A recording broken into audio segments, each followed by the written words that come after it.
Yung mas tumatagal ang relasyon, kasi merong hindi laging sa ugali. Physical attraction, emotional connection, o financial stability. At bakit? Depende sa state ng relationship.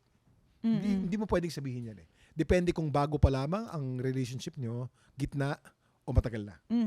Sa una, palaging itsura yan. Sa Physical, una. sa una. Exciting pa, Exciting. no? Tapos sa pangalawa, pagkatapos mga 10 years, nasa ugali na yan. Sa ugali 10 years no, po. sorry. Unahin natin sa pera yan. Apo. Mga 5 years upwards, you're thinking of stability. Ang away nyo palagi sa pera eh. Sasabihin mo palagi, hindi tukol sa pera to, tukol sa pera yan palagi. Kung ang pera nyo ay sapat Apo. at hindi kayo gahol, relax kayo sa isa't isa. Totoo. Relax. Totoo. Hindi kayo mag-away.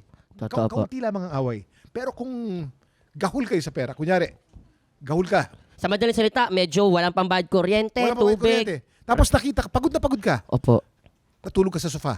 Aawayin ka ng misis mo. Huwag ka patulog dyan, natutumihan yung sofa. Hindi tukol sa dumi ng sofa yon.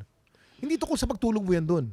Ang subtext nun, hindi ka kumakayod, wala na nga tayong pera. Mas hindi may ka kumakayod. inner pa. Parang mukha kang tamad. Mukha kang tamad. Ang babae, pag nagsasalita, malagi may subtext yan. Hindi yes, no yan. Babasahin mo, ano ba talaga ang sinasabi? Yung pagtulog mo, hindi dahil sa pagtulog yun. Tamad ka. Pag tamad ka, lalo ko konti ang pera natin. Kawawang anak natin. Yun ang subtext nun. Basahin mo. Tama. Thank you, Kuya Kim. Thank you. Totoo. Hindi tukol sa'yo yun, Brad. Ha? Hindi. Huwag ka mag-thank you. Hindi, kumbaga, thank you kasi marami pong makaka-relate. Marami makaka-relate at No. malaking tulong po yan para sa mga kalalakihan din o sa iba pang relasyon. Subtext, Di ba po? Oo.